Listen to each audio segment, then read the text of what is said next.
Le président, rebonjour. Pour cette deuxième session du matin, je donne la parole directement au bureau du procureur qui va poursuivre son interrogatoire principal. Merci, Monsieur le Président. Monsieur le témoin, j'aimerais revenir sur le colonel Sacco que vous nous avez mentionné de l'état-major des armées. Quel était son poste au sein de l'état-major? Si vous savez. Je ne sais pas, mais qu'est-ce que je le dis, faisait partie du bureau du chef d'état-major des armées. D'accord.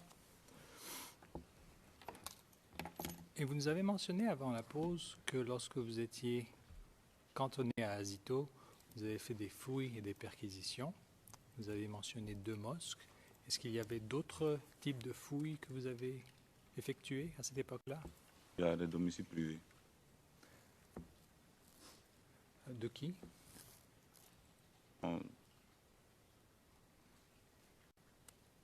Qu'est-ce que je ne sais pas, comment on dit, on n'avait pas l'identité de ces personnes-là, mais c'était le lieu qu'on nous indiquait.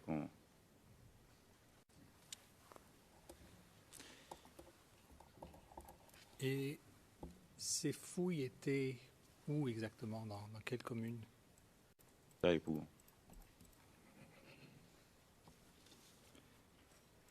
Et vous y allez comment? Si vous étiez en groupe ou individuellement ou...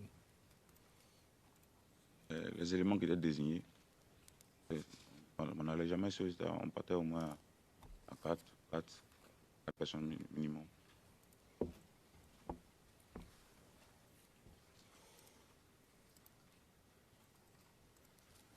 Et suite à ces fouilles, est-ce que vous savez s'il y a eu des plaintes par rapport à vos activités?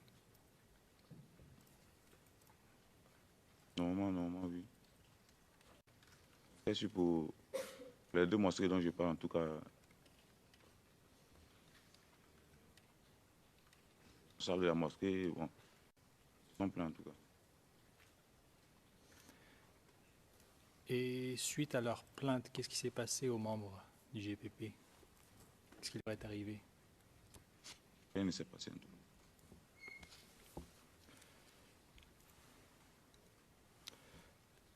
Vous nous avez mentionné que le chef d'état-major, Philippe Mangou, vous aviez donc délocalisé à Azito. Comment savez-vous que c'est lui qui vous a délocalisé?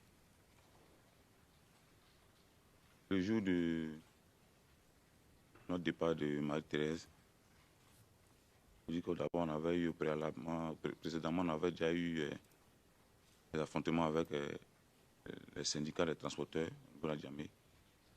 Et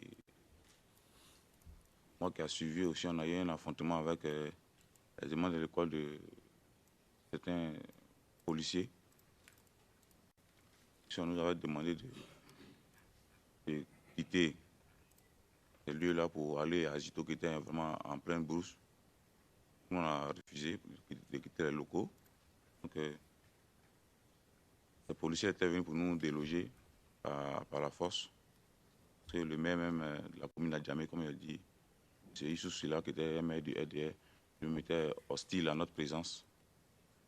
Donc suite à l'affrontement entre nous et les policiers, le général s'est rendu à notre base à Marie-Thérèse. Il a insisté à ce qu'on aille à Zito. C'est en sa présence, c'est lui-même qui nous a dit ça de vive voix.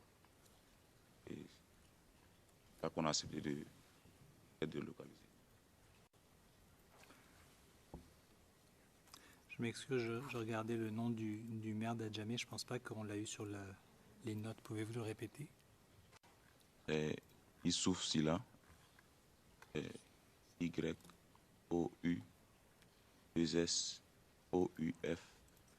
Sila, S-Y-2-L-A.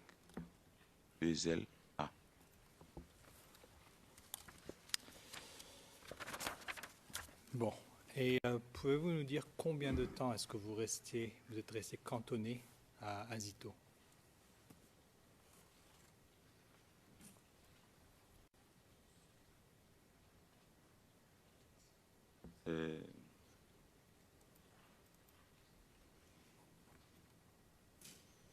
sont restés à Zito en novembre 2006.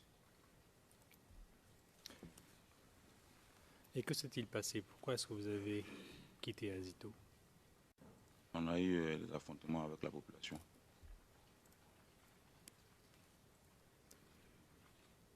Et un incident. Un policier en civil, environ de cantonnement. Et un incident et puis les éléments qui étaient des gardes.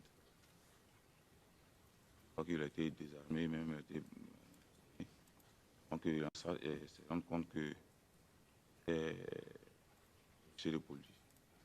Logé aussi au camp, dans le village plutôt. Les habitants du village sont révoltés. Il faut dire que souvent, comment elle dit ça, on rançonnait souvent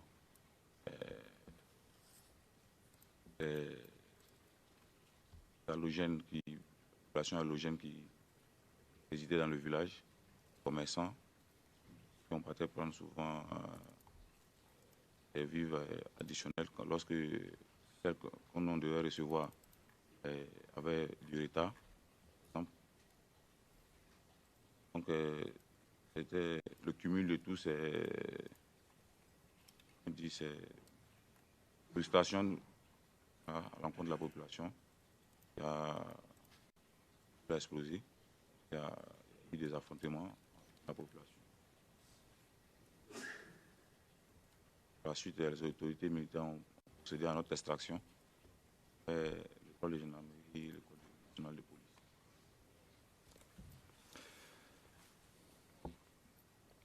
Alors, lorsque vous dites extraction vers l'école de gendarmerie et l'école de police, expliquez-nous un petit peu qu'est-ce que ça veut dire, ça.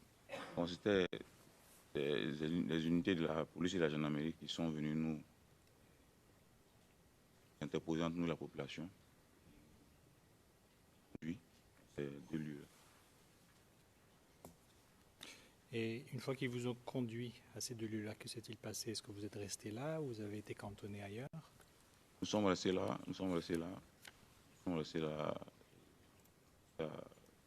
fin novembre.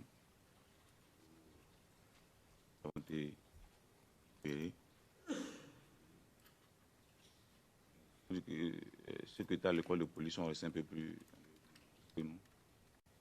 Nous sommes déportés sur Torboué, précisément à Nani, une ferme désaffectée. Nous étions cantonnés provisoirement. Vous, personnellement, à quelle école est-ce que vous avez été mené? À l'école de gendarmerie. OK. Et combien de temps est-ce que vous avez passé là, à peu près? Un mois.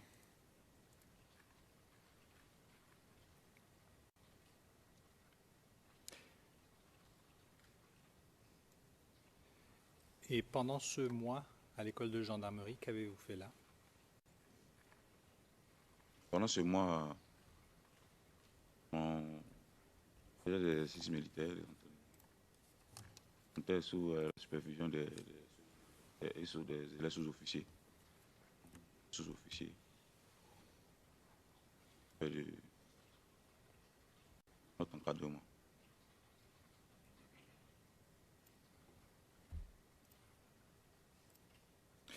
Et ces exercices militaires, ces entraînements, est-ce que d'abord vous êtes passé par un concours quelconque? Non, non, non. En fait, lorsque il y a eu l'affrontement, d'abord, mesure, je pense que c'était d'abord par mesure d'abord de prévention, parce que sur le champ, quelle est la réaction qu'on pourrait avoir si sur le champ, ils nous laissaient repartir? Est-ce qu'il n'y allait pas encore avoir une suite encore à ces affrontements, puisque nous, on a certains de nos frères de l'âme qui sont morts ce jour-là. Donc, est-ce qu'il n'y allait pas avoir une suite à ces affrontements-là? Et puis, ils avaient voulu aussi nous réinsérer, mais il y a eu une divergence entre les autorités militaires et nos responsables, Jeff et Zegen, ont demandé à être rémunérés, avoir une compensation financière avant de nous laisser intégrer les rangs des forces de défense et de sécurité. Donc, les autorités ont pas accepté parce qu'ils ont dit que pour eux c'était une faveur, qu'ils nous faisaient et non inverse. Et là, on nous a littéralement chassé même. Parce qu'au début, on avait refusé de sortir parce qu'on voulait forcément être intégré. Parce que nous, on avait déjà en tête. C'est littéralement chassé de... D'accord. Et je vais en venir à la période qui nous intéresse en plus de détails plus tard, mais pendant la période des élections de 2010-2011, est-ce que vous pouvez simplement, pour finir ce chapitre sur les bases du GPP, où est-ce que vous étiez basé, donc disons à partir de l'été 2010? 2010, les bases du GPP, c'est quand une base qui était dans les locaux de l'hôtel Palm Beach à Vridi. C'est un hôtel qui appartenait à un ancien député du PDCI, en bordure de mer. Et la base de Yvon-Sable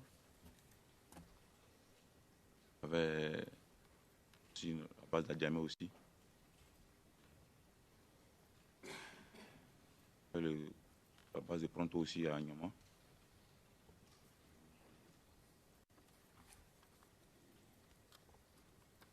C'est les principales bases.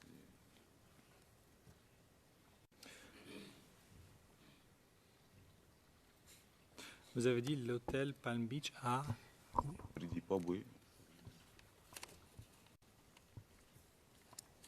D'accord. Okay.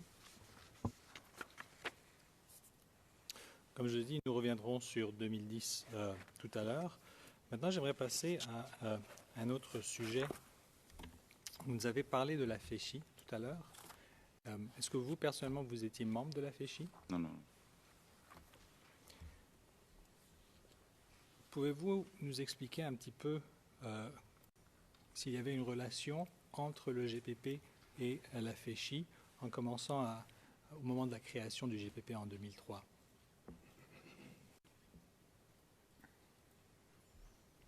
Non, il n'y a pas de relation particulière, mais seulement que la FECHI était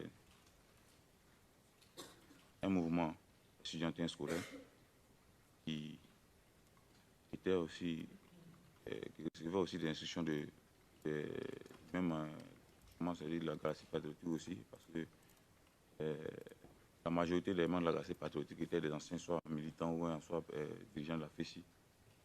Et le GPP aussi, c'est partie des mouvements aussi affiliés à la Galaxie patriotique. La FECHI était un mouvement étudiantin scolaire, mais qui avait une coloration plus FPI. C'est les idéaux du...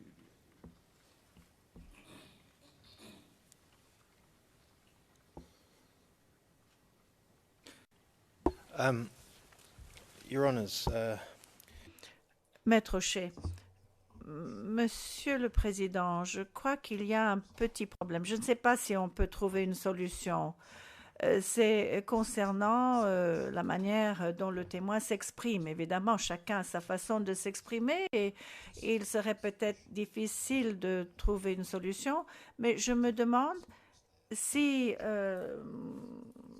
Monsieur Demirjian ne pourrait pas suggérer au témoin de faire des pauses lorsque le témoin donne des réponses assez longues, car dans presque chaque réponse, il y a des passages que je ne saisis pas et je soupçonne que ce soit le cas également pour les interprètes. Je ne suis pas tout à fait sûre. Monsieur Demirjian, je ne sais pas si c'est le cas... Pardon, c'est le président. Je ne sais pas si c'est le cas des interprètes. mais je le sais d'après d'autres sources.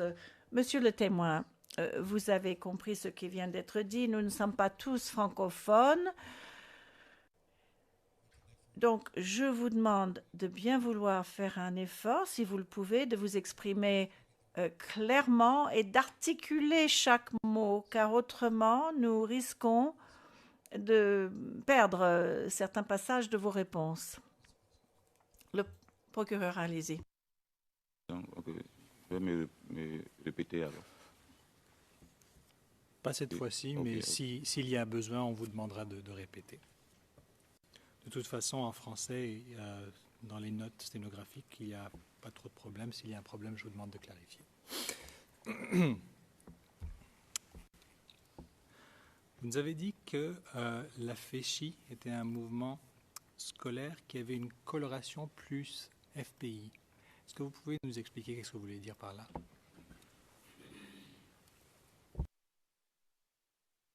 Je dis que les étudiants qui étaient membres de la FECI épousaient les idéaux, la vision politique du FPI. Donc, ces étudiants-là, cette organisation estudiantine-là, soutenaient les actions du FPI. C'est ce que je veux dire par là. Et pouvez-vous nous expliquer par quels moyens la FECHI appuyait, comme vous disiez, le FPI? Déjà, au niveau dans l'éducation, puisque c'est à l'école que sont censés être formés les futurs cadres, les leaders de demain. Donc déjà, c'est déjà, comment on dit, on peut dire une école politique déjà, être déjà membre de la FECI déjà, ça vous déjà introduire un cercle déjà, puisque la plupart des anciens dirigeants, soit du membres des bureaux politiques de la FECI, avaient certaines entrées déjà dans la haute sphère politique, dans la haute sphère du pouvoir, avaient aussi déjà assuré en tout cas, de pouvoir quand même accéder à certaines fonctions, à hautes fonctions. Et tous ces mouvements-là sont la FECI et le GPP. Et les responsables recevaient les instructions des membres de la galaxie patriotique qui étaient aussi, soit comme il a dit auparavant, soit des ex-membres de la FECI, ou soit des anciens secrétaires généraux, donc dirigeants de la FECI.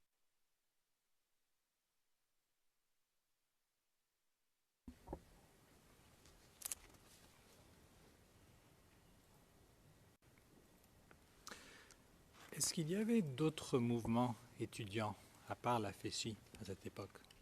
Alors, quand je parle d'époque, je parle des années 2000. Par la suite, quoi, si c'est pas en 2010, il y a eu la naissance d'un autre mouvement, en 2010, qui a occasionné même des affrontements entre ces nouveaux syndicats-là et la FECI, dans certains établissements supérieurs. C'est un syndicat des étudiants des grandes écoles, c'est-à-dire c'est un nouveau syndicat qui était né, qui avait une vision et des idéaux diamétralement opposés en tout cas aux choses, à ceux de la FECI. Ça a occasionné en tout cas des heurts dans un établissement supérieur.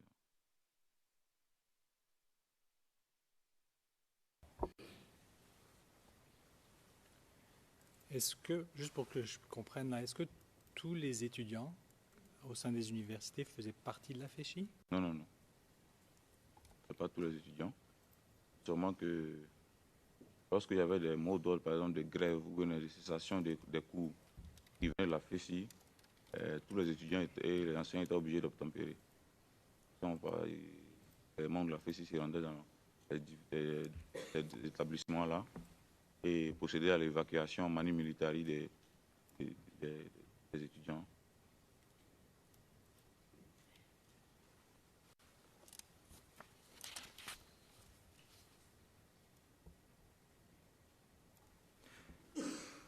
Et y avait-il à votre connaissance des situations où certains étudiants qui n'étaient pas membres de la FESI refusaient de suivre ces mots d'ordre? Oui, ça arrivait souvent. Ça arrivait souvent. Et souvent, il y a des étudiants qui refusaient de, de, de, de suivre ces mots d'ordre-là, soit de grève ou bien soit de station de cours. Donc, une fois qu'il se fait tabasser, si c'est un cas qui se fait tabasser, en tout cas, il y avait affrontement. Quand la police était obligée d'intervenir.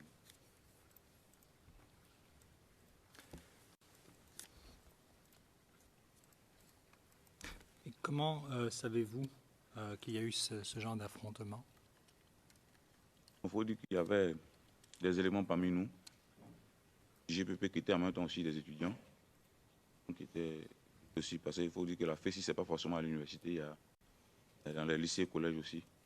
Voilà, donc il y a des anciens de la FESI qui étaient dans nos rangs, ou qui étaient simultanément en même temps dans de la FESI et du GPP.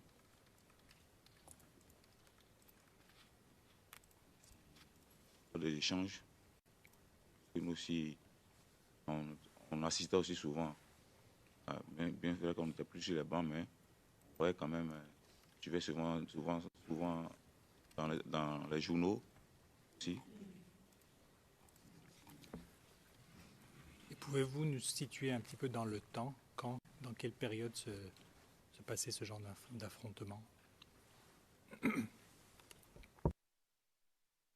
Il y a eu plusieurs, on dit, je ne peux pas donner des périodes particulières parce que c'est des choses qui arrivaient quand même un peu, pas du couramment, mais quand même souvent. Ça arrivait souvent. Des mots d'ordre, soit pour des revendications quant aux conditions dans les campus universitaires, ou bien soit par rapport à des réclamations autres. En tout cas, lorsque les membres du bureau national de la FESI jugeaient que les droits des élèves et étudiants étaient lésés, ils recouraient à des mots d'ordre de grève. Et souvent court, souvent long, ça dépendait de l'avancée des négociations qu'ils avaient par la suite avec les autorités.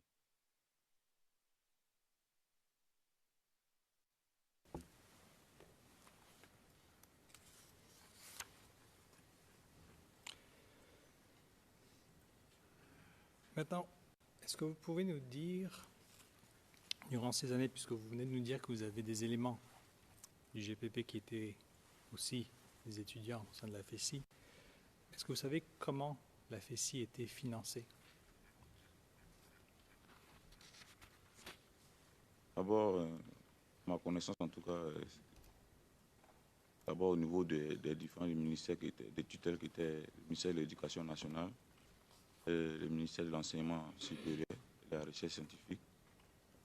Ça avait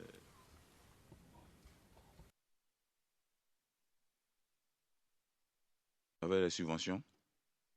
Et les membres du bureau national,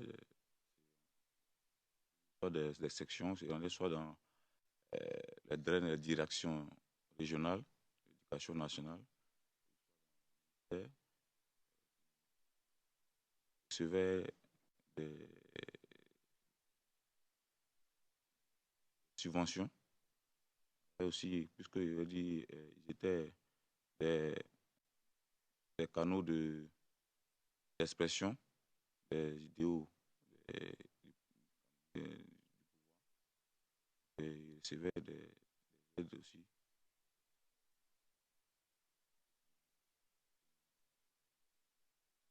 autorités.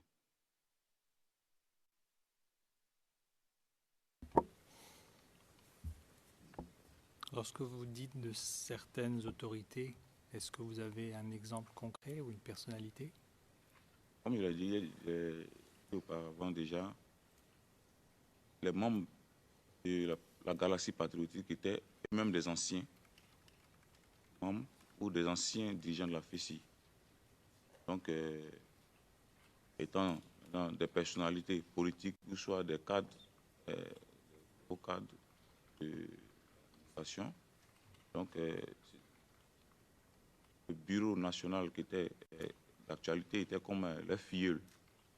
Donc, ils s'adressaient directement à ceux-là parce qu'ils avaient des besoins particuliers.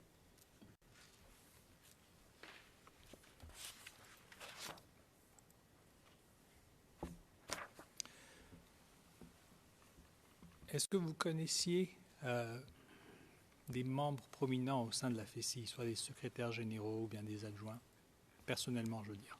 Personnellement, celui que moi j'ai côtoyé personnellement, c'était aussi secrétaire général adjoint chargé des affaires sociales ici, pendant le mandat de Justin.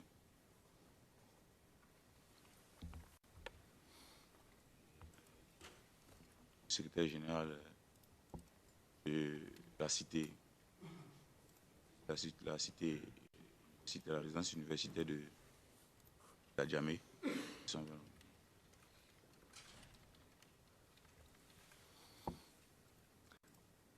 Alors, le nom que vous avez dit, le premier, c'était Gossé. Oui, Gossé. Est-ce que vous pouvez l'épeler, s'il vous plaît? G-O-2-S-E.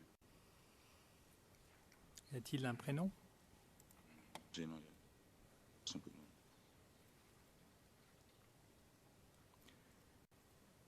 Vous êtes, s'il vous plaît. Monsieur le Président, comme le disait tout à l'heure Bougnon. Président Maître Bougnon. le témoin devrait parler lentement parce qu'il a dit secrétaire général adjoint. Je pense que l'interprète n'a pas entendu secrétaire général adjoint de quoi. Je pense qu'il avait dit, mais ça a été inaudible de la part des interprètes. Parce qu'il parle il parle doucement et je pense qu'il parle rapidement, donc ça n'a pas été retranscrit. Elle dit que Gossé était le secrétaire général adjoint de la FESI, chargé des affaires sociales.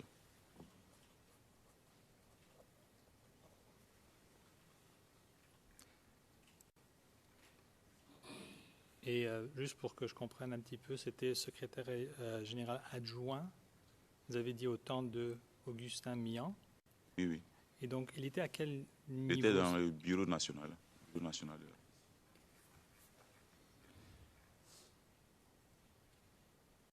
Vous avez dit qu'il y avait aussi le secrétaire général de la cité universitaire Adjamé, c'est ça? Oui, Adjamé.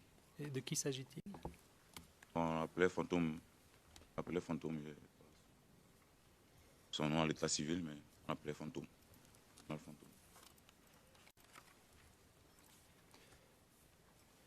Et pouvez-vous juste nous préciser durant quelle période est-ce que vous les avez connus? Donc commençons par Gossé. La période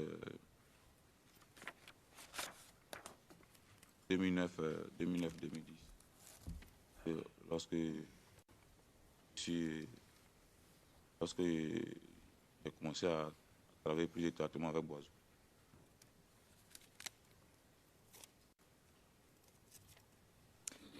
Et Fantôme, durant quelle période aussi? C'est la même période parce que Fantôme, la cité universitaire est non loin de terre, non loin de notre base nationale à Djamé. C'est à ce moment-là qu'à partir de 2009, j'étais basé à Djamé.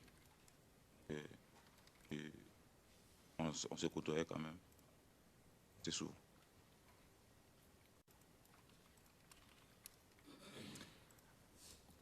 Une fois que vous étiez basé à Djamé, vous venez de le mentionner, est-ce que vous étiez toujours soldat ou avez-vous un rang particulier? Non, avant de venir à Djamé, déjà, il y a commandant de la commune de Treichville. La commune de Treichville. Parce que je suis venu à Djamé, et secondé maintenant Boiseau, parce que Boiseau, qui était le président du GPP, mis comme chef des opérations, et ensuite chef d'état-major adjoint. Comme je dis, Boiseau était président du GPP, mais était en même temps aussi, on appelait aussi, il avait le garde aussi des généraux au sein du GPP.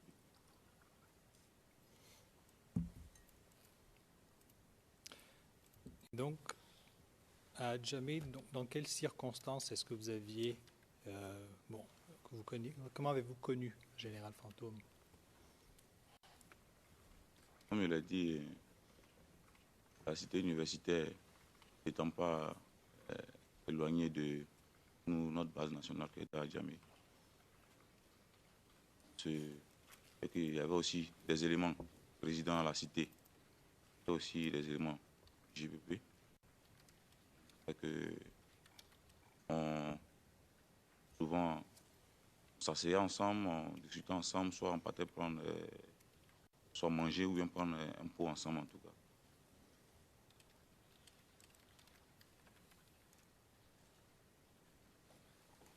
Et par la suite, comme je dis, plus tard, en 2010, on a procédé à l'exercice, on les a initiés quand même au maniement d'armes à une certaine.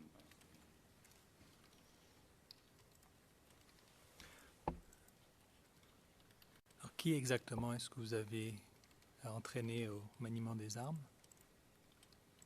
Les étudiants de la FESI,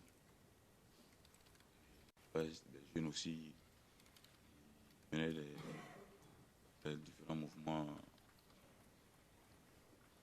patriotiques, des jeunes qui venaient soit de l'intérieur, il y a des nouvelles aussi recrues, les jeunes patriotes, les jeunes volontaires. Parce que comme qui ne rentrent dans les formations de forces et de sécurité.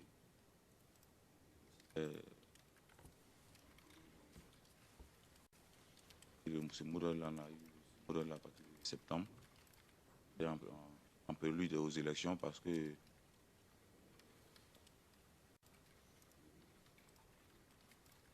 je craignais que après les élections, force nouvelle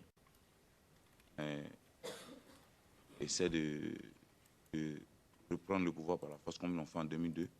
Donc on devait préparer les jeunes déjà, puisque le temps, lorsqu'ils rentreraient dans les différents bataillons pour la formation même commune de base, la formation militaire, ils disposeraient de d'un temps vraiment réduit.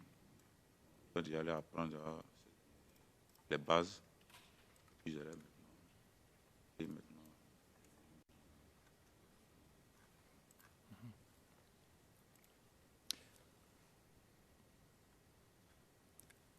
À partir de quand est-ce que cette formation a débuté? Déjà, comme je l'ai dit, à partir de septembre déjà, le modèle était déjà passé. C'est après le deuxième tour, en novembre, que les exercices-là ont commencé vraiment à être faits. Et déjà dès octobre, déjà même, notre centre d'instruction poussé là-bas, c'était clôturé à l'abri des regards des autres de la population. Donc, déjà, on avait déjà commencé nous-mêmes les entraînements.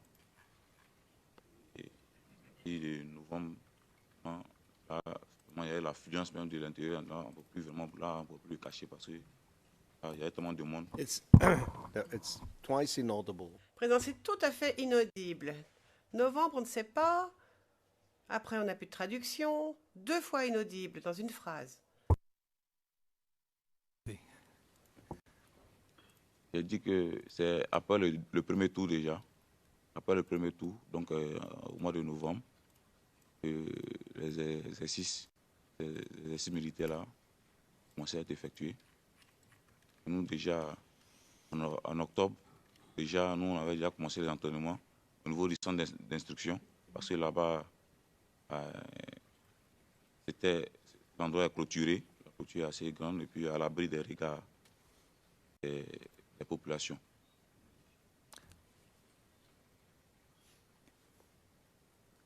L'endroit qui est clôturé était où? Dans quelle commune? Ça, c'est le camp de Yopougon-Sable, qui était aussi notre centre d'instruction.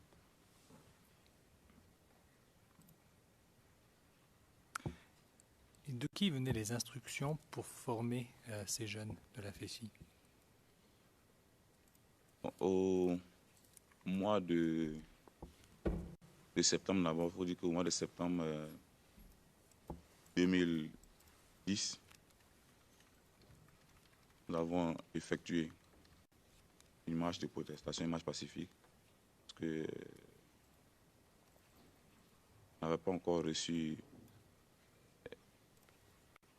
les indemnisations qui avons été promis dans le processus de démobilisation et de désarmement.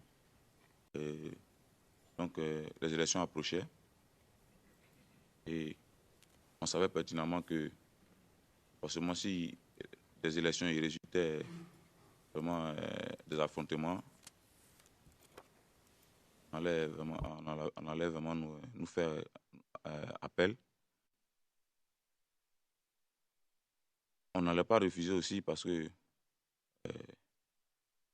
on était déjà acquis à la cause du pouvoir en place, mais n'empêche qu'on devait recevoir ce qui nous avait été promis. Donc les rumeurs dans nos seins couraient que Oiseau avait reçu déjà des indemnisations et utilisait cet argent-là à ses propres fins. Donc il fallait faire quelque chose d'officiel pour en même temps rassurer les éléments et puis aussi s'assurer aussi que les fonds n'avaient pas été détournés aussi. C'est dans ce sens-là qu'on avait initié cette marche pacifique-là. Qui devait se poursuivre jusqu'au palais présidentiel.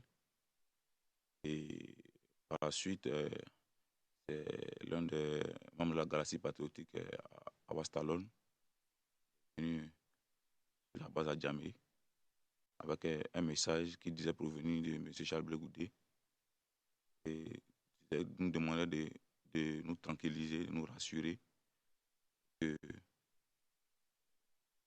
président avait été informé de nos doléances et le processus allait se tenir. Qu'il fallait d'abord la priorité était les élections et que nous n'allons pas être laissés pour compte. Nous avons demandé en même temps aussi de s'apprêter à faire des séances d'instruction militaire, préparer les jeunes patriotes, les jeunes aussi qui allaient venir des mouvements patriotiques comme jeunes du COGEP, ou aussi des jeunes de la jeunesse FPI par exemple, qui allaient venir vers nous, qu'on allait former avant les élections.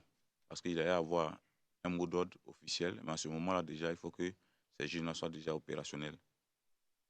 Et avant que le mot d'ordre officiel soit lancé, il faut que ces jeunes-là, ces premières vagues-là déjà soient déjà formés, déjà aptes, déjà servis dans la mer régulière.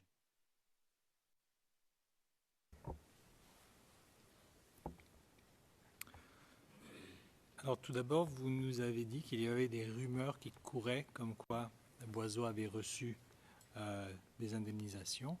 Alors tout d'abord, à cette époque-là, est-ce que cela était vrai qu'il recevait des indemnisations? Non, ce n'était pas vrai. Pas vrai.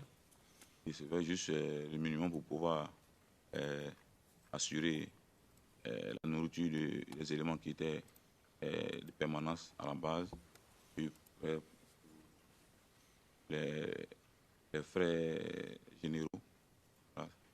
Mais ça n'avait rien à voir avec les indemnisations. Rien à voir avec les indemnisations.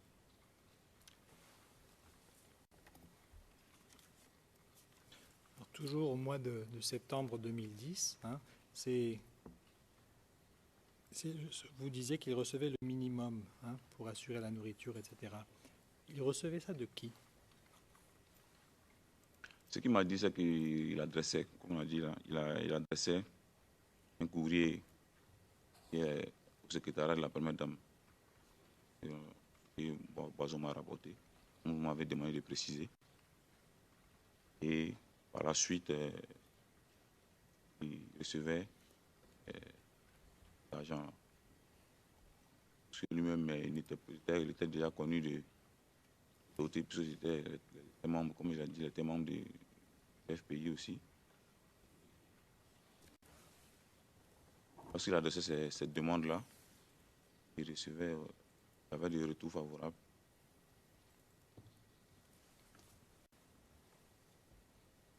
Can I just Le président, j'aimerais juste vous demander de plutôt dire il, lui, eux, donner des noms propres, plutôt que de toujours référer à ces gens avec des pronoms. Sinon, le transcript va être illisible. Merci. Alors, juste pour clarifier, lorsque je vous ai posé la question qu'il recevait le minimum pour assurer la nourriture, etc. du GPP, on parlait de Boiseau Yokoyoko. De Boiseau.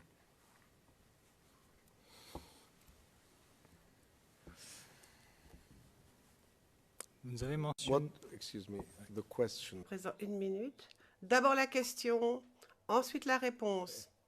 Sinon, ce n'est pas capté sur le transcript. Monsieur le témoin, attendez que la personne qui vous a posé la question ait fini sa question avant de répondre. Merci.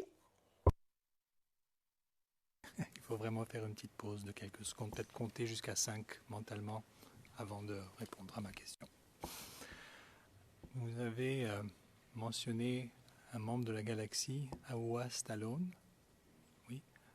Savez-vous quel était son rôle au sein de la galaxie, ou bien de quelle organisation faisait-il partie?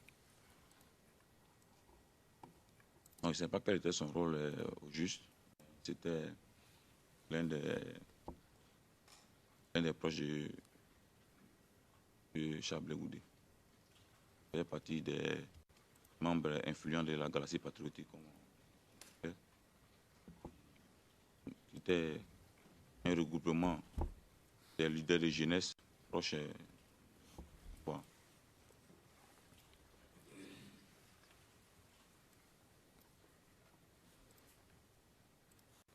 Vous avez dit qu'il est venu sur la base d'Adjamé avec ce message dont vous nous mentionnez. Donc, lorsque Aowa Stallone est venu à la base, étiez-vous là? Oui. Avez-vous pris part à la discussion? Il s'est entretenu avec Boiseau. J'étais là à son arrivée. C'est ce qu'il lui a rapporté, c'est la conversation qu'il a eue avec lui. C'est la teneur de la conversation.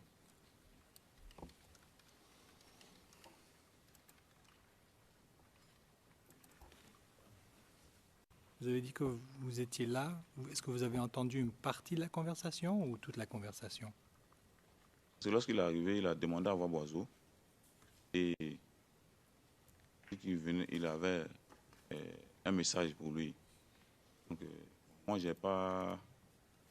Au fait, je ne me suis pas, puisque en ce moment-là, j'avais d'autres choses à faire, mais ensemble, quand elle est venue, même, il a apporté aussi, il nous a apporté, par la suite, il nous a fait venir du riz, et aussi une somme d'argent qu'il a remis à Boiseau. Il a dit que c'était un message d'apaisement d'abord, par rapport à la marche qu'on avait effectuée, nous rassurer qu'on avait été entendu en haut lieu, et nous donner des instructions quant à la marche à suivre pour les événements politiques qu'il y a la suite.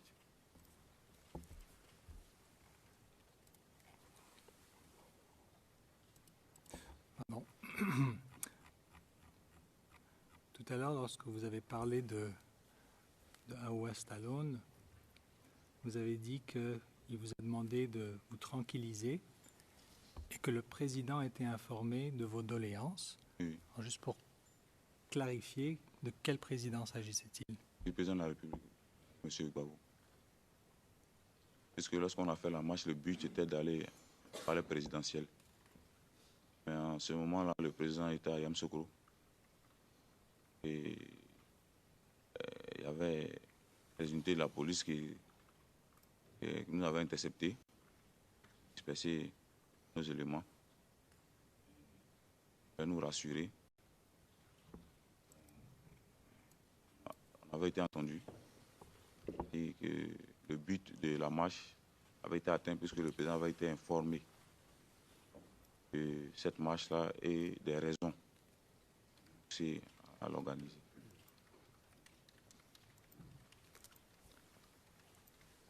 Et donc, qui vous a fait part de la teneur de cette conversation entre Boiseau et Aowa Stallone? C'est Boiseau lui-même, mais comme il a dit, l'arrivée, c'est moi qui l'ai reçu et qui l'ai introduit auprès du Boiseau. Mais comme il a dit, je ne suis pas resté qu'à la conversation. Moi, je les ai laissés chez Boiseau, j'ai allé dans la pièce qui nous servait de bureau. Combien de temps après cette conversation est-ce que Boiseau vous a fait part de la teneur de cette conversation? Après que le monsieur Aowa Stallone se soit retiré, Boiseau a mis un message afin que moi aussi je transmette aussi aux autres.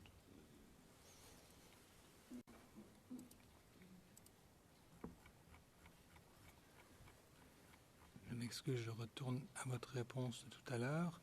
Et donc, vous dites aussi que il nous avait demandé de s'apprêter à faire des séances d'instruction militaire pour préparer les patriotes. Est-ce bien cela? C'est ça. Est-ce que vous l'avez fait? Oui, oui. Parce que par la suite, on a reçu des jeunes qui venaient des différents mouvements patriotiques, comme les jeunes même que nous on avait recrutés aussi à nos seins, les jeunes recrutés du GPP, soit des jeunes la jeunesse du FPI, soit du COGEP, soit des jeunes qui appartenaient à des mouvements patriotiques qui se reconnaissaient le pouvoir en place.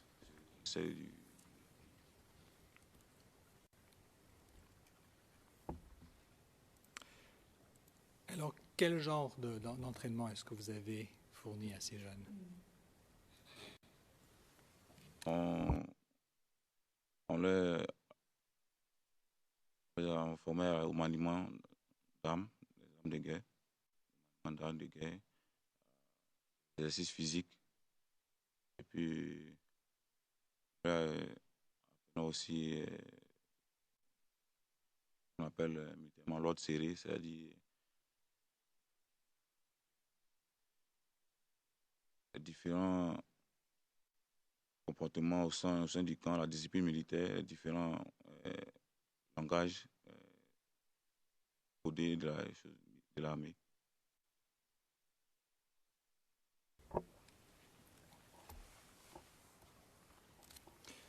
Et pouvez-vous nous dire sur quelle période s'est étalé cet entraînement? La période s'est étalée jusqu'en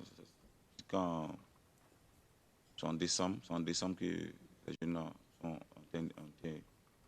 été intégrés dans les camps de défense et de sécurité afin de suivre la formation commune de base de l'armée. donc jusqu'en décembre.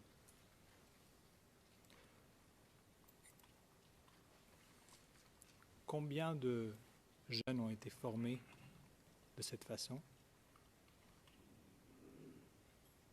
Il y a les 600 jeunes. L'affluence était encore, l'affluence était encore plus, mais il y avait au moins 600 jeunes comme moi, minimum. Et qui étaient les formateurs? Les formateurs, j'en faisais partie avec certains des anciens éléments du JPP.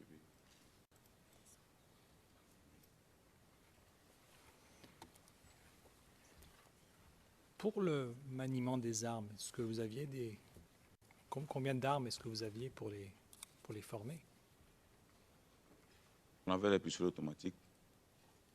Les pistolets automatiques AK-47. AA-52, c'est une pièce montée avec des maillons. C'est les armes qu'on fait souvent. On pose en batterie ou qu'on met souvent sur des pick-up. Là, on prenait les armes là. Il devait avoir les bases nécessaires parce que la formation, comme on nous avait déjà précisé, le temps de formation allait vraiment être réduit. Et normalement, la formation commune de base, c'est 45 jours. Mais après aussi, il y a une formation théorique qui doit suivre. Donc le temps est vraiment court. Il fallait que, niveau pratique, on ait déjà le minimum au moins. Et quelques lacunes soient comblées et puis on la mette à disposition de la.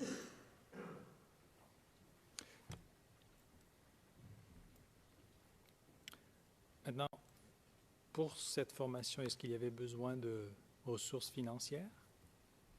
Oui, d'abord au niveau de les fiches pour le service national de l'état-major, on a demandé visite médicale y compris. On a demandé de prendre 20 000 francs par élément. Et nous, on prenait 30 000 francs, 10 000 francs qui nous servaient à déjà assurer la nourriture, une place et d'autres besoins nécessaires.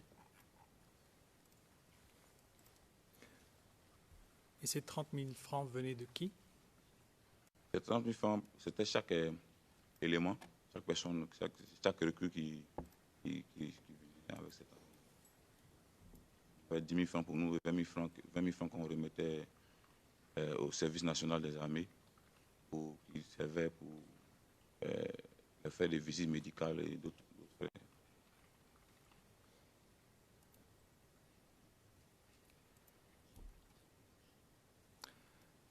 Qui gérait cette gestion des fonds? Les fonds là, c'est Boiseau. Moi, il y avait un des officiers du GPP, celui qui était chargé du renseignement et des archives. C'est lui qui était officiellement, qui gérait avec les éléments de l'intendance, qui réceptionnait les fonds, puis qui remettait à Boiseau.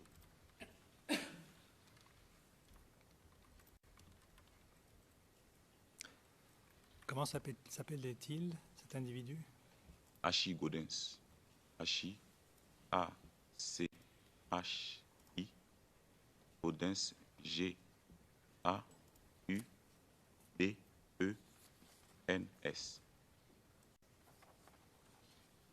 Avait-il un alias? Oui, ça s'appelait chef mémoire.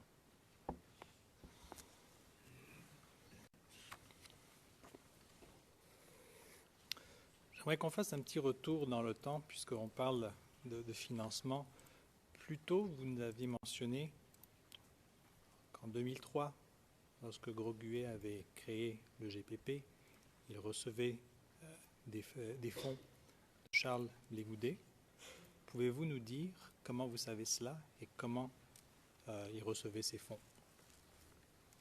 Il dit qu'il y avait eu des éléments de sa garde rapprochée qui m'ont fait part de cela, qui m'ont dit qu'ils partaient avec le président Grosguet pour rencontrer Charles Légoudet pour pouvoir recevoir des fonds.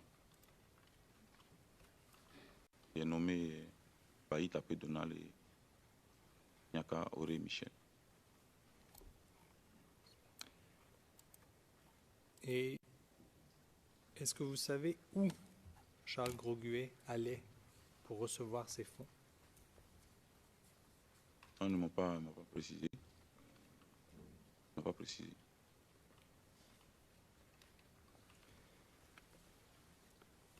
Et savez-vous à quelle fréquence est-ce que Charles Grosguet allait recevoir des fonds?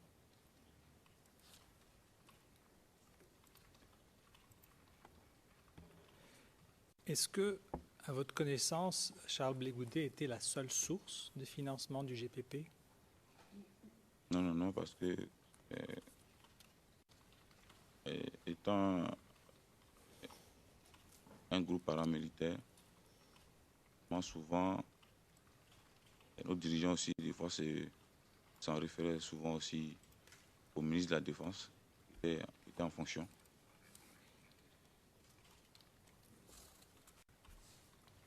Donc, sinon, parlons de 2003. Est-ce que vous vous rappelez qui était le ministre de la Défense à cette époque-là? 2003, je pense que Miskade Bertinsi.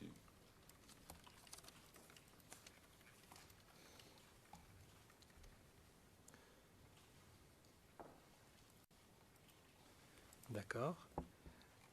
Et est-ce que vous avez appris, est-ce que vous avez des exemples de situations où Grosguet allait rencontrer le ministre de la Défense? Parce qu'en ce moment, il faut dire qu'en ce moment, moi, avec le galant que j'avais, je ne peux pas faire certaines informations. C'était exceptionnellement, sinon vraiment, bon, ce n'était pas dans mes préoccupations de savoir aussi sur ces mouvements aussi. Et juste comme vous avez fait seulement cas de la conversation que j'ai eue avec le témoin de Sagad, ce n'était pas une préoccupation particulière.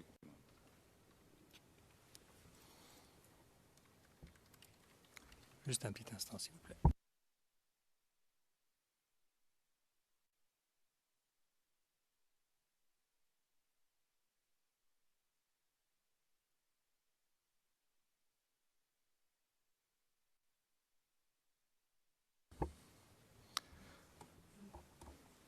Je vous ramène donc dans le temps en 2010. Tout à l'heure, vous nous avez dit que pour recevoir le minimum, Boiseau adressait un courrier au secrétariat de la Première Dame. Alors, vous avez dit ensuite qu'il recevait des retours favorables. Comment savez-vous cela? Lorsqu'il recevait, obtenait gain de cause, il m'en informait. Mais soit si on avait des besoins, il remettait de l'argent à l'intendance pour la nourriture, pour les besoins des éléments qui étaient les permanents. Parce qu'il y avait gain de cause, il m'en informait. Monsieur le Président. Maître Bougnon? Monsieur le Président, on a toujours le même problème avec le transcript. Il y a beaucoup de phrases où il y a fin de l'audition inaudible, fin de l'audition inaudible. Je pense que ça nous sera très difficile après dans le cas comment on appelle, de notre interrogatoire. Et puis, deuxièmement, on n'a vraiment pas, mon confrère, mon contradicteur, mon excuse, mais on n'a toujours pas le cadre temporel. Ce qui fait qu'on vogue souvent en 2010, après on revient en 2005. Généralement, on ne sait pas à quelle période on se trouve vraiment.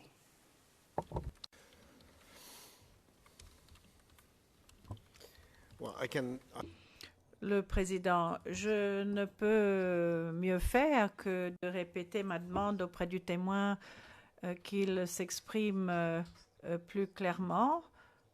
Je comprends que c'est assez difficile.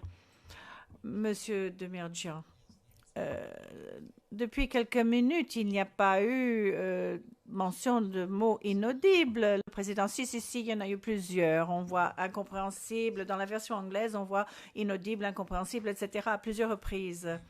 Donc, je réitère ma demande. Monsieur le témoin, je vais devoir vous interrompre peut-être de temps en temps afin de vous demander de parler plus clairement, s'il vous plaît.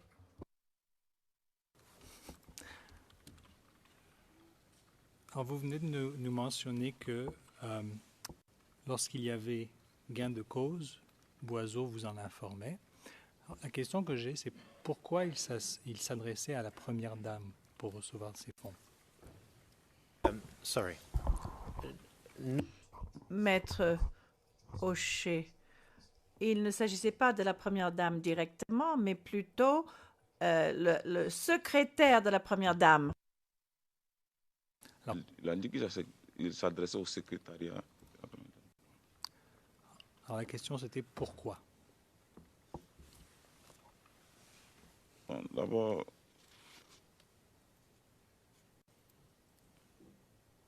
comme je l'ai dit, le GPP était une organisation qui était là pour assurer, on dit, était là pour s'assurer à ce que le pouvoir en place ait une résistance au niveau de sa jeunesse. C'est-à-dire, depuis la création du GPP, c'était au départ faire face à la rébellion. Donc, c'était du camp du parti au pouvoir. Boiseau, qui était lui-même membre du FPI, bon, chacun, comme il a dit, le président avait un truchement direct, c'est-à-dire, quand il parlait des membres de la galaxie patriotique, ils peuvent voir en temps de besoin, mais si il a ses entrées personnelles ou ses contrats personnels auprès des personnalités du pouvoir, il pouvait utiliser d'autres canaux pour avoir des ressources dont il avait besoin. Donc, je pense que c'est dans ce cadre-là que c'est pas le cabinet, là, comme il a dit. Vous avez dit tout à l'heure, s'il y avait des retours favorables, est-ce qu'il y en a eu? Oui, souvent. Souvent, il y en a eu souvent. Pouvez-vous préciser durant quelle période? Au cours de... Voilà. D'abord l'année 2009. De 2009 jusqu'à 2010, il y a eu même 2 à 3 fois quand même pour solliciter l'aide de la première dame.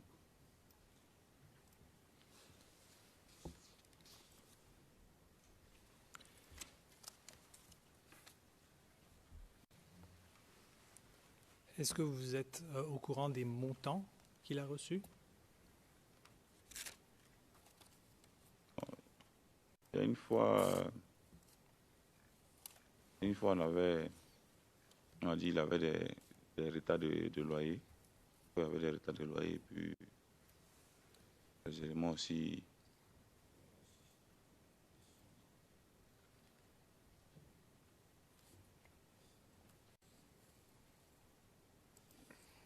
Des sommes, je crois que c'est ça.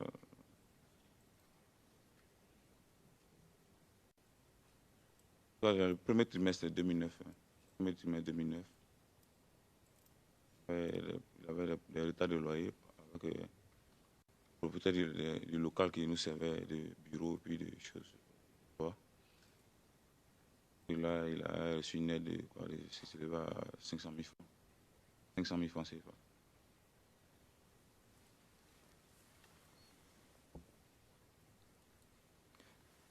Et les autres fois, est-ce que vous êtes au courant des...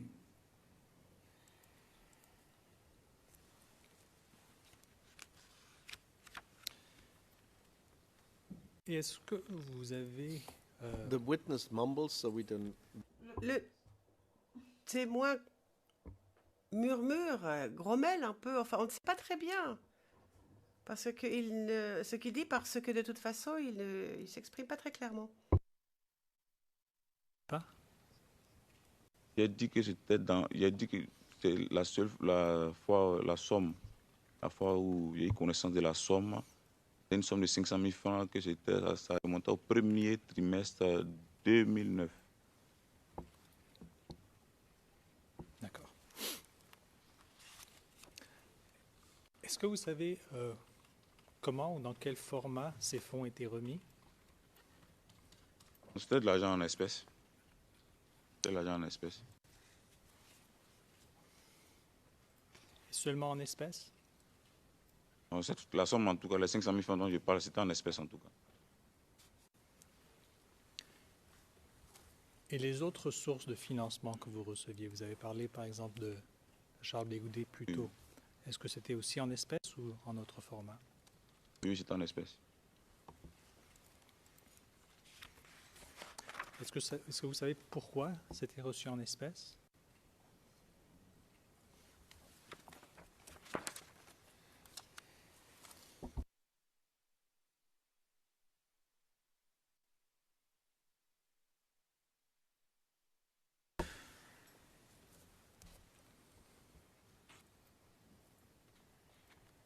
Vous nous avez parlé de la galaxie patriotique tout à l'heure et des membres influents au sein de la galaxie. Est-ce que vous pouvez nous préciser un petit peu quelle était cette relation entre la galaxie patriotique et les partis politiques au pouvoir? Les membres de la galaxie patriotique étaient des jeunes leaders d'opinion de la jeunesse. Ils épousaient les idéaux politiques du pouvoir. C'est-à-dire c'était des porte-paroles au niveau de la jeunesse, qui étaient chargés d'organiser la jeunesse lorsque le pouvoir demandait souvent avait besoin à ce que les jeunes ivoiriens qui étaient proches du pouvoir, qui se reconnaissant en ce pouvoir-là, soit pour faire, soit peut-être barrage lors des manifestations, des rassemblements, des mots d'ordre du pouvoir. Donc ces jeunes, ces leaders d'opinion-là, qui est rassemblé au sein de cette entité-là, qui émettait le mot d'ordre, soit des rassemblements, soit des sorties pour soit une marche, soit toute manifestation de la jeunesse. Monsieur le Président. Maître Altit. Merci, Monsieur le Président. Et pardon de vous interrompre. Monsieur le Président, est-ce qu'il serait possible de savoir comment le témoin sait tout cela, puisqu'il n'est pas un expert des relations entre les partis politiques et les responsables de la jeunesse ivoirienne?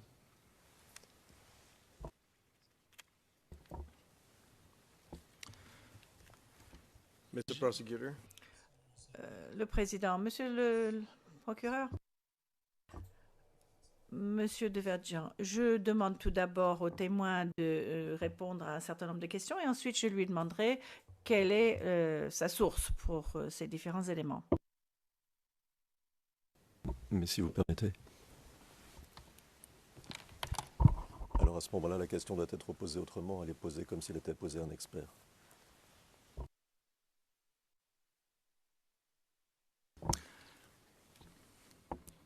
Alors, monsieur... Le président, veuillez poursuivre. Mais en effet, je crois qu'il faudrait en arriver assez rapidement à la source de ces différents éléments.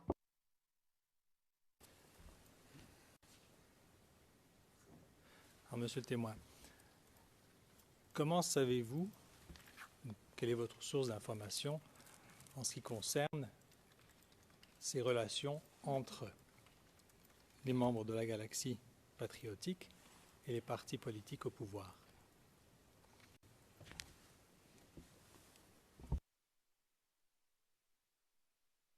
Bon, moi je vais donner juste quelques exemples. Lorsque lorsque, après les élections, il y a eu le mot d'ordre devenu officiel de ce que les jeunes devaient rentrer, venir, rallier le ministère de la Défense et l'état-major pour s'enrôler volontairement dans l'armée afin de faire face aux forces républicaines qui devaient venir réclamer le pouvoir. Ce sont les membres de cette galaxie patriotique-là qui ont lancé l'appel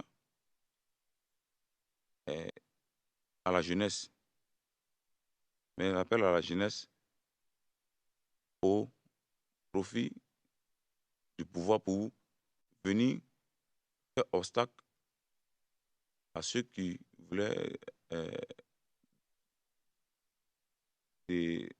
déstabiliser le régime qui est en place, déstabiliser le gouvernement qui était en place.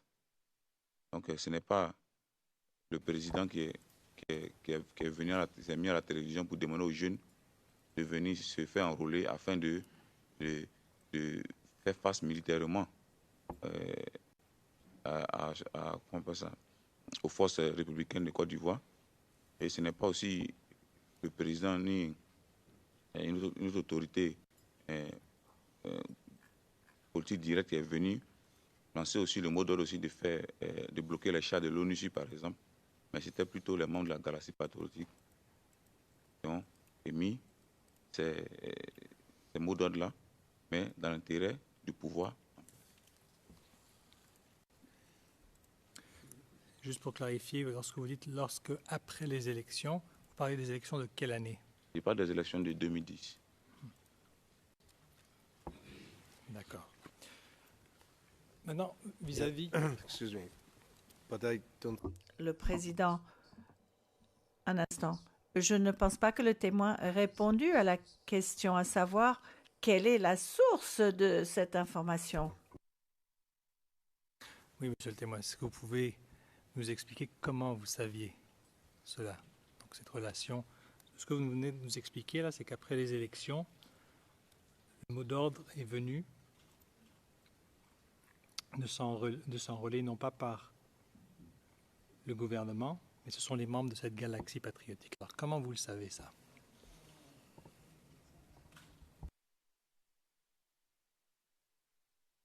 L'appel de demander aux jeunes de venir s'enrôler officiellement, puisque officiellement, Richard Blé Goudé l'a fait passer à la télévision. Demander lors d'un meeting, demander aux jeunes de venir et se rendre au ministère de la Défense, à l'état-major, pour se faire enrôler. C'était lors d'un meeting. C'était télévisé. Et moi, j'ai eu l'occasion aussi de côtoyer quand même certains leaders de la galaxie patriotique, dont Jean-Yves Diboupier, dont Damana Picasse. Donc, je savais que Damana Picasse, qui, par la suite, lors de la proclamation des résultats, qui a déchiré les résultats, d'abord même, son garde de corps personnel, même c'est un élément du GPP. Et quand même, il y avait quand même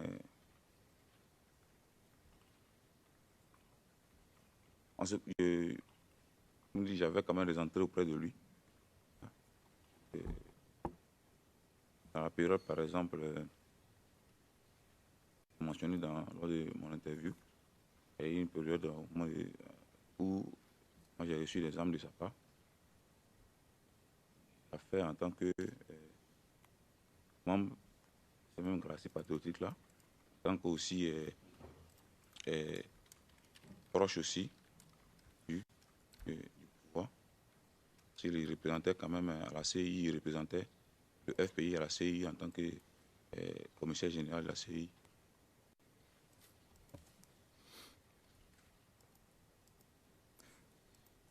Quel était le nom de ce garde du corps de Damana Picasse? Pas son prénom, mais c'est Kofi, son patronyme c'est Kofi, mais on l'appelait il avait le sobriquet des Chinois. Tout le monde le connaissait en tant que sur le sobriquet des Chinois.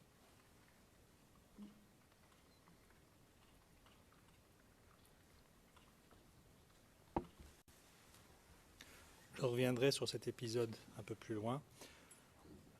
Maintenant, j'aimerais que vous nous expliquiez dans les 5 dernières minutes qui nous restent, pour ce qui est du GPP même, est-ce que le GPP avait des relations, et là je parle entre 2009 et 2010, durant cette période, des relations avec des ministres du gouvernement? Oui. Comme je l'ai dit,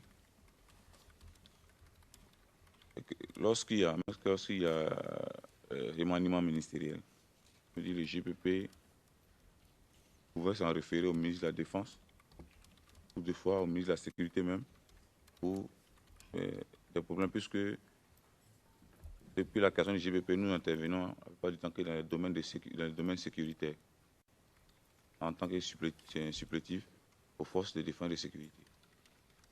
Et même lorsque il y a eu la période de bicéphalisme à partir en 2008, par exemple, entre Zeguène et Boiseau, la décision finale, c'est-à-dire que le règlement final de ce conflit-là, c'est réglé au cabinet du ministre Amani Nguessan. Il est obligé de convoquer les différents responsables, dont Zeguène Boiseau et Jeff Ada, afin de trancher pour savoir au fait qui est-ce qui se portait garant des actions du GPP, qui est-ce qui devait être reconnu par l'autorité en tant que responsable premier du GPP. Et là, Jeff Ada et Zeguène officiellement dit qu'il passait la main à Boiseau Yoko Yoko. Et lorsque, par la suite aussi, il y a eu les événements post-électoraux, juste après les élections, il y a eu changement de gouvernement, mais le nouveau ministre qui était Alain Dogou a eu une séance aussi avec Boiseau pour savoir dans quel cadre collaborer plus efficacement avec le GPP. Nous avons demandé de créer une unité spéciale, c'est-à-dire d'abord des 50 éléments qu'on a testés pour voir au niveau de l'efficacité, au niveau de la discipline, s'ils pouvaient vraiment nous faire confiance à 100%, puis porter le projet un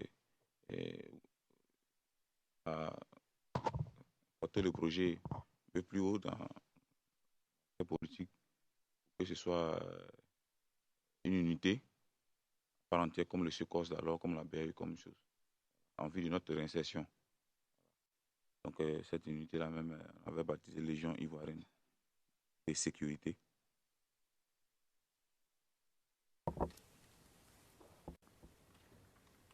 Vous avez dit Légion ivoirienne de sécurité, c'est bien Oui. ça? Revenons à cette réunion dont vous nous avez parlé avec Amani Nguessan. Est-ce que vous y étiez présent? Non, je ne me suis pas rendu. Je ne me suis pas rendu parce que lorsque ça s'est passé, pour ce jour-là, nous, on avait fait une descente au domicile de Jeff Ada. Et suite à cela, il s'est rendu dans les locaux de Secos à Cocody, où il a porté plainte. Et sur le champ, il a emmené une équipe du Secos venue nous intercepter sur le lieu, a demandé à savoir qui était le responsable de cette opération et les raisons que je me suis désigné. Et j'ai donné les raisons qui nous ont poussé à mener cette opération à son domicile. Et j'ai justifié qu'on avait touché à aucun autre des habitants de l'immeuble là où il résidait, et que c'était à lui seulement qu'on avait affaire dans le cadre de nos activités.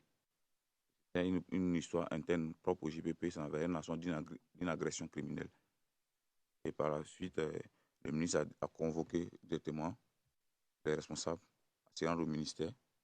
En ce temps, nous sommes allés rendre compte parce qu'il y a certains des éléments qui avaient été conduits dans les locaux du SECOS et je suis allé faire libérer. Et ils sont allés rencontrer le ministre.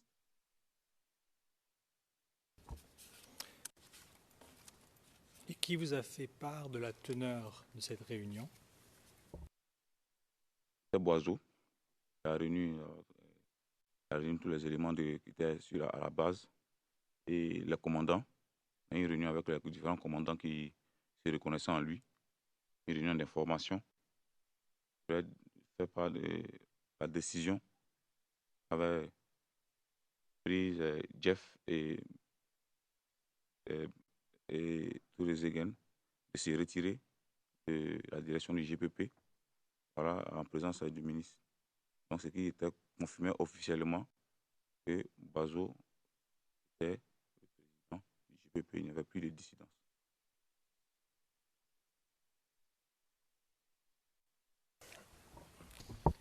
Mr. Shi?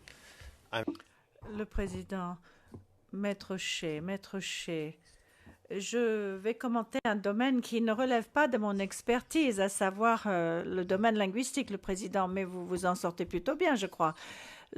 Maître O'Shea, on entend en français le mot rencontre, alors que M. Demirjian utilise le terme réunion.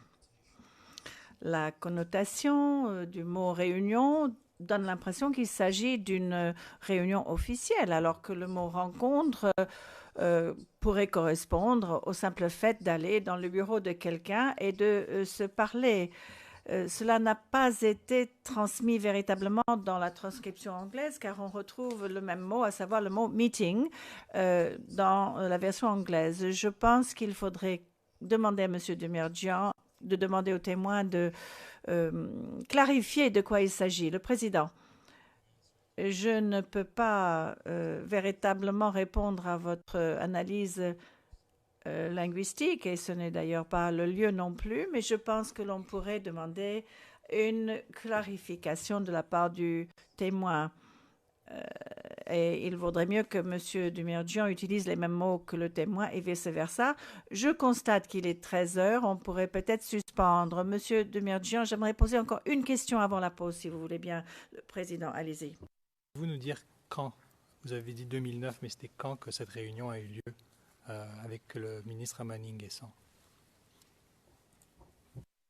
Rencontre. La rencontre, oui. S'y mettre. La rencontre, puisque comme l'a souligné Maître, une réunion, bon, une réunion peut-être ce sera officielle, mais je ne peux pas dire que c'était officiel, puisqu'on n'a pas fait cas dans la presse, ce n'était pas une décision du gouvernement de recevoir le GPP, mais c'était quelque chose de spontané, parce qu'il y avait une escalade de la violence en notre sein. Donc c'est dans ce cadre-là que le ministre a demandé à les rencontrer. C'est-à-dire que ce n'était pas une réunion, puisque ce n'était pas prévu d'avance, ce n'était pas programmé. Voilà, dans l'agenda du ministre, il dit bon, à telle date précise, je vous convoque afin d'avoir un entretien avec vous. Voilà. Et suite à certains événements, voilà, que le ministre a décidé de les rencontrer pour y voir plus clair dans l'événement qui se passe. Et donc c'était quand? C'était février 2009, parce que c'est là que officiellement les tensions, les affrontements entre factions rivales du GPP ont cessé. Do you need a clarification, Your Honor? Sorry. Le président, non, ça va. Je pense que nous sommes arrivés à l'heure du déjeuner. Nous allons suspendre jusqu'à 14h30. Vous allez pouvoir déjeuner. Et nous commencerons la troisième session de la journée à 14h30. L'audience est levée.